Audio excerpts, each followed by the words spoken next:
महिनाभरापूर्वी पुण्याच्या जिल्हा नियोजन कमिटीची बैठक पार पडली। या बैठकीत अर्थात सवयीप्रमाणे पालकमंत्री अजित पवार उपस्थित होते आणि बैठकीत राडा झाला। राडा कशावरून झाला तर अतुल बेनके जे जुन्नरचे आमदार आहेत त्यांनी मान्य केलेल्या ज्या सगळ्या मागण्या आहेत किंवा त्यांनी जे कोणते ड्राफ्ट आणलेले आहेत हे पालकमंत्री मान्य करतात, पण आम्ही जे काही लोकांचे प्रश्न घेऊन आलोय त्यावरती मात्र पालकमंत्री काहीच बोलत नाहीत।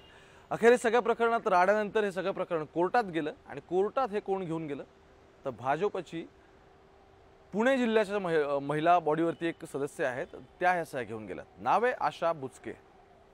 कालपासून तुम्ही नाव मीडियामध्ये प्रचंड ऐकलं असेल आणि आता याच स्टोरीबद्दल आपल्याला संपूर्ण व्हिडिओमध्ये बोलायचं आहे, कारण आशा बुचके कोण आहेत, तिथलं राजकारण काय आहे, जुन्नर पुण्याचा जो ग्रामीण पट्टा आहे इथलं रिजनल पॉलिटिक्स कसं आहे याच्या पलीकडे जाऊन या व्हिडिओमध्ये नक्की लाडकी बहीण योजनेच्या अंतर्गत महाराष्ट्रात काय काय घडतंय, पुण्यामध्ये कसं समीकरण झालं, या सगळ्या प्रश्नांची उत्तरं तुम्हाला पुढच्या 5 ते 10 मिनिटात देणार आहेत। नमस्कार, मी ओमकार वाबळे, तुमच्या सगळ्यांचं मुंबई तकमध्ये स्वागत आहे।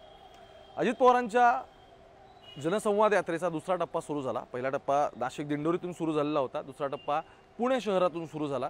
पुण्यातून हा टप्पा सुरू झाला आणि काल तो सगळा जुन्नर, मनसर, आंबेगाव, खेड या सगळ्या पट्ट्यात होता। तर आत्तापर्यंत जनसंवाद यात्रा सुरू झाल्यापासून पहिल्यांदा असं झालं की त्याला कोणतरी काळे झेंडे दाखवले, कोणीतरी या यात्रेला विरोध केला। आता विरोध स्थानिकांचा होता, याच्यापेक्षा विरोध भाजपचा होता हे अगदी स्पष्ट झालं, कारण भाजपच्या आशा बुचके या त्यावेळी तिथे आल्या, त्या धरणे आंदोलनाला बसल्या आणि त्यांची एकच मागणी होती की जर पालकमंत्री इथे आलेत तर ते आम्हाला सापत्न वागणूक का देत आहेत, ते त्यांच्याच आमदारांचे त्यांच्याच लोकांचे सगळे विषय क्लिअर करतायत, त्यांनाच ते निधी देत आहेत आणि आम्ही जेव्हा लोकांची कामं घेऊन जातो त्यावेळी मात्र ते आम्हाला एंटरटेन करत नाही। महिनाभरापूर्वीची डीपीडीसीची मीटिंग, त्याच जगा वाजलेले सगळे प्रकरण, तिथून हा एक जवळपास 30 ते 35 दिवसांचा झालेला प्रवास अखेर कुठे येऊन थांबला तर ज्यावेळी अजित पवार त्यांची यात्रा जुन्नरमध्ये घेऊन गेले, त्या जुन्नरमध्ये भाजपची लोक तिथे होती, काळे झेंडे दाखवले, यावर आता राज्यभरात राजकारण पेटलं आहे। नक्की प्रसंग काय घडला, त्यांची मागणी काय होती हे आधी समजून घेऊ आणि नंतर हळूहळू आपण पुढे आणखी एक गोष्टींचा उलगडा करत जाऊ। नक्की घडलं काय तर अजित पवार जुन्नरमध्ये आले। अतुल बेनके म्हणजे वल्लभ बेनकेंचे पुत्र तिथे आता आमदार आहेत। साधारण पुण्याचा जो उत्तर भाग आहे संपूर्ण म्हणजे जुन्नर, आंबेगाव, त्यानंतर खेड, राजगुरुनगर तालुका आहे तिथपासून ते शिरूरपर्यंत आणि अगदी खाली भोसरी जो पीसीएमसीचा काही प्रमाण तिथे भाग आहे, इतके या संपूर्ण जवळपास 4 एक तालुक्यांमध्ये ट्रेडिशनली तसं शिवसेनेचं एकेकाळी वलय होतं। जेव्हा शिवसेना एकसंध होती, आता शिवसेना स्प्लिट झालेला दिसतो आपल्याला पक्षामध्ये, शिवसेनेचं तिथे वलय होतं। आशा बुचके त्यावेळी शिवसेनेमध्येच होत्या आणि आढळराव 2004 नंतरपासून तिथे खासदार होते, अगदी मागच्या निवडणुकीला तिथे अमोल कोल्हेंनी त्यांना 2019ला पाडलं, त्यावेळी ते त्यांचा पराभव झाला। आता 24ला त्यांचा इथे पराभव झाला, यंदा ते अजित पवारांकडे होते। पण शिवसेनेच्या पहिल्या टप्प्यातल्या खासदारांमधले म्हणजे जे सुरुवातीपासून बाळासाहेब असल्यापासून जे खासदार होते देशभरात त्यातले आढळराव एक होते। त्यावेळी सुद्धा इथे असं गणित होतं की आढळराव लोकसभेला निवडून यायचे आणि साधारण स्थानिक तिथलं समीकरण हे वळसे पाटलांच्या अवतीभोवती फिरायचं, पण वरचे बेनके असतील जुन्नरमधले, त्यानंतर खाली आंबेगाव तालुक्यातले आढळराव पाटील असतील, आणखी खाली आलं की शिरूरला अशोक बापू पवार असतील, अर्थात ते आता शरद पवारांसोबत आहेत, ते अजित पवारांसोबत नाही आहेत, क्लिअरली त्यांनी भूमिका घेतली। हे 3 आमदार आणि याच्या व्यतिरिक्त परत खेड राजगुरुनगरचे दिलीप मोहिते पाटील असे 4 आमदार तिथे राष्ट्रवादीचे आहेत।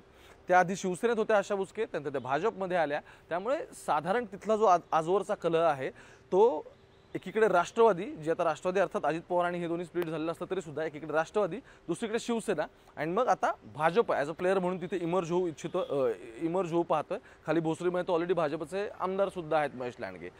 या सगळ्या इथे झाले असं की भाजपचे जे स्थानिक नेते आहेत किंवा तिथले जे स्थानिक लोकल सगळे आहेत यांना पालकमंत्री पैसे देत नाहीत, त्यांना ते निधी देत नाहीत, अशी तिथे ओरड आहे। आधी चर्चा दबक्या आवाजात होती, पण ज्यावेळी सरकार आलं, ज्यावेळी अजित पवार पुन्हा एकदा या सगळ्यामध्ये आले आणि अलायन्सचा भाग झाले, त्यावेळी मोठा भाऊ भाजप आहे या भावनेने तिथल्या स्थानिक पदाधिकाऱ्यांनी वरती त्यांच्या तक्रारी करायला सगळी सुरुवात केली आणि या सगळ्याची परिणिती अखेर कुठे झाली तर अतुल बेनके यांच्या ठिकाणी ज्यावेळी तो कार्यक्रम होता त्यावेळी। आता आशा बुचके या खरं तर तिथल्या एक स्वतःला तिथे प्रचंड ऑप्टिमिस्टिक, पॉलिटिकल ऑप्टिमिस्टिक ज्याला आपण म्हणतो की राजकीय महत्त्वाकांक्षा ठेवणारे नेते आहेत।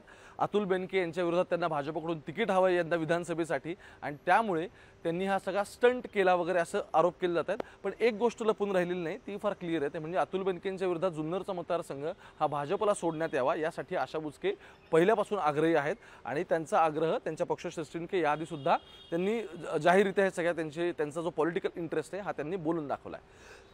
यात्रा पोहोचली, काळे झेंडे दाखवण्यात आले आणि त्यावेळी एक दोन गोष्टींवरती मागणी झाली. मागणी काय झाली तर भीमाशंकर सारखं अभयारण्य असेल, वरती जुन्नर पूर्ण पट्टा असेल, या सगळ्या पट्ट्यामध्ये ज्या ज्या ठिकाणी अभयारण्य आहेत, ज्या ज्या ठिकाणी पूर्ण फॉरेस्ट एरिया आहे, पर्यटनाची काही महत्त्वाची क्षेत्र आहेत, पलीकडे उतरलं की माळशेज घाट लागतो, एकीकडे या साईडला याचं नाणे घाट लागतो.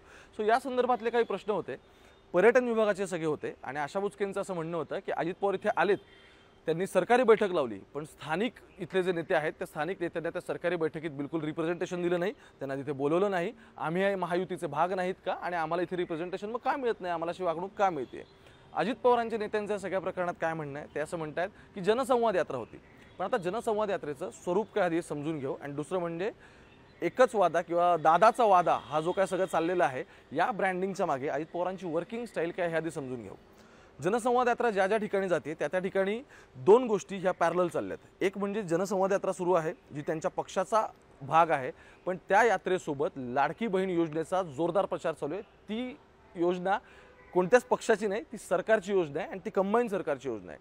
ज्या योजनेचं नाव मुख्यमंत्री माझी लाडकी बहीण योजना असं आहे, त्या ठिकाणी तुम्ही अजित पवारांचे मी सुद्धा बऱ्याच ठिकाणी हे ऑब्झर्व केलेलं आहे की तिथे मुख्यमंत्री हा शब्द काढून टाकण्यात येतो आणि माझी लाडकी बहीण हे असं म्हणण्यात येतो. आणि अजित पवारांचं आताचं जे सगळं ब्रँडिंग सुरू आहे राज्यभरातलं, त्यांचा तो पिंक जॅकेट आणि मेकओव्हर आणि त्यांच्या त्या पिंक कलरच्या गाड्या किंवा ते आधीचं घड्याळ जे तुम्हाला दिसायचं ते घड्याळाच्या बॅकग्राऊंडला पण आता तुम्हाला सगळं बॅकग्राऊंड पिंक रंगाचे केलेले असतात. महिलांना आकर्षून घेणारा कलर आणि महिलांच्या एक जवळ जाणारा अशा पद्धतीचं हे नव्या पद्धतीने अजित पवारांचं आता ब्रँडिंग त्यांनी जी नवीन एजन्सी हायर केली त्याच्यामार्फत हे सगळं विधानसभेपूर्वी सुरू झालंय. आणि एक कामाचा माणूस जी आधीची इमेज होती ती आणखी एक्सटेंड करायचा, त्याच्यावरती आणखी ती रेश मोठी करण्याचा हा सगळा अजितदादांचा प्रयत्न सुरू आहे. ज्या ज्या ठिकाणी अजित पवारांची यात्रा येते त्या त्या ठिकाणी लाडकी बहीण योजनेचा जोरदार प्रचार चालू आहे. अजित पवार तिथे स्पेशली करून महिलांची भेट घेत आहेत. तुम्ही त्यांचे सोशल मीडिया हँडल्स बघा, तिथे ते महिलांसंदर्भातले व्हिडिओ टाकतात. कुणी राखी बांधतानाचा असेल, कुणी महिला त्यांच्यासाठी आनंदाने डान्स करतानाचा असेल, कुणी एखादं प्रेमाने फूल देतानाचं असेल, अशा पद्धतीचं दादांचं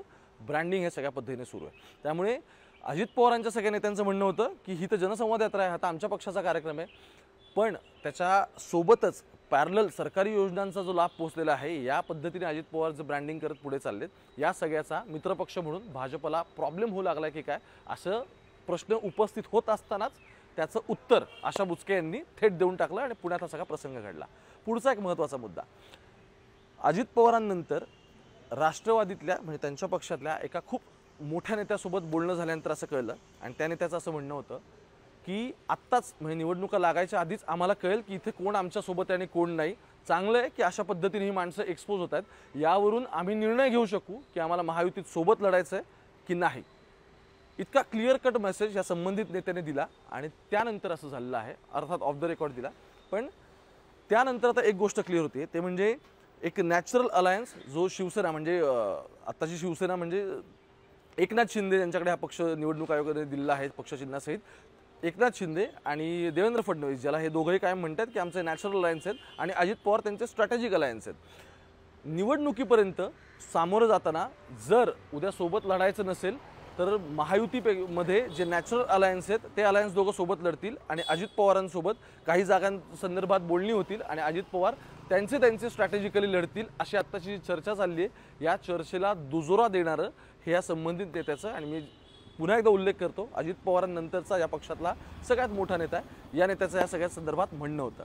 अर्थात असे प्रसंग घडल्यानंतर संबंधित नेते असतील, अमोल मिटकरी असतील किंवा सुनील तटकरे असतील किंवा आणखी काही म्हणजे रुपाली चाकणकर उपस्थित होत्या, या सगळ्यांचं म्हणणं आहे की असं व्हायला नव्हतं पाहिजे. छगन भुजबळ होते, त्यांचं म्हणणं आहे की काही असेल तर तुम्ही या, तुमचे प्रश्नसुद्धा आम्ही मार्गी लावतो.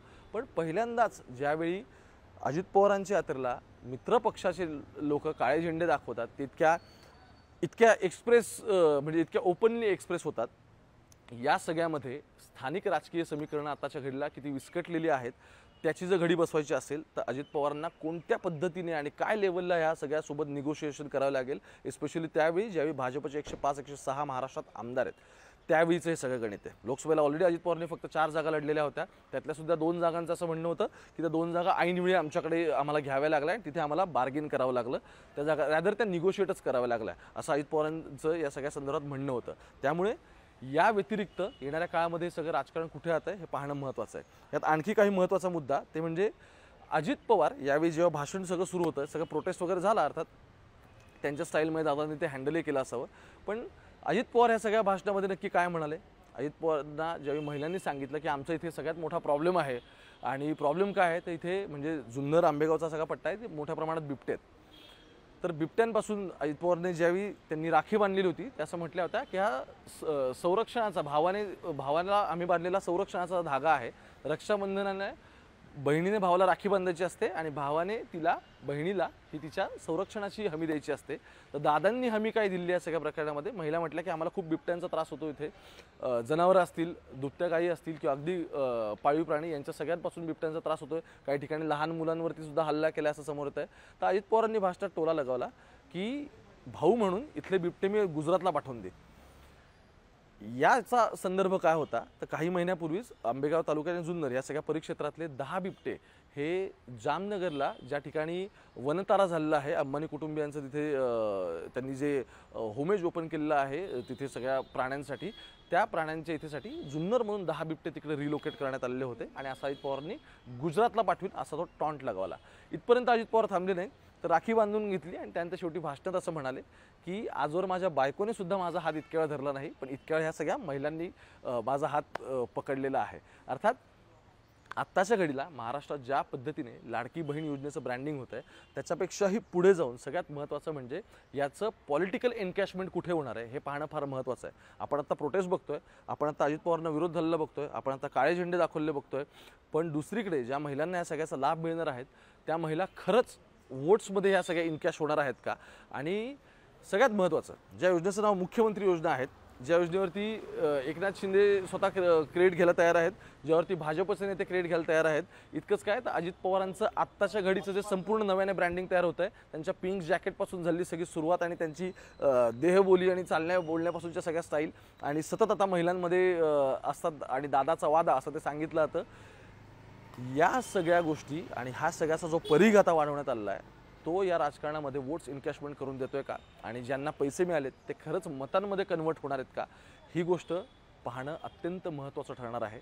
ज्यावेळी या योजनेचं क्रेडिट घेण्यासाठी पक्षातले तीनही महत्त्वाचे नेते आणि त्यांचे समर्थक यांच्यामध्ये संघर्ष आहे आणि यांच्यामध्ये चढाओढ लागलेली आहे की नक्की कोणाला या सगळ्याचं क्रेडिट मिळते. अजित पवार म्हणतात की महिला बालकल्याण विभागाची योजना आहे, आदिती तटकरे अजित पवारांच्या पक्षात आहेत, त्यामुळे तिकडून ती योजना डिलिव्हर झालेली आहे आणि सगळ्यात महत्त्वाचं म्हणजे राज्याची तिजोरी माझ्या हातात आहे, पैसे या सगळ्याला मी देतोय, त्यामुळे अर्थात त्यांचा या सगळ्यावरती क्लेम असतं स्वाभाविक आहे.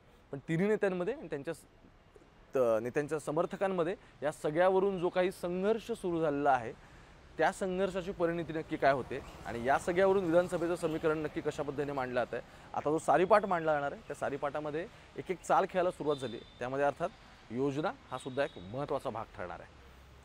आशा बुचके असतील, जुन्नर आंबेगाव पुण्याचं राजकारण असेल आणि या सगळ्याच रिपरकशन्स, या सगळ्याचा परिणाम जो महाराष्ट्रात वरती होणार आहे, या सगळ्यातून जे मेसेज पक्षातल्या इंटर पॉलिटिकल जे सगळे आहेत या सगळ्या कार्यकर्त्यांना आणि नेत्यांना जातोय, त्यातून काय साध्य होतं आहे हे पाहणं अत्यंत महत्त्वाचं ठरणार आहे.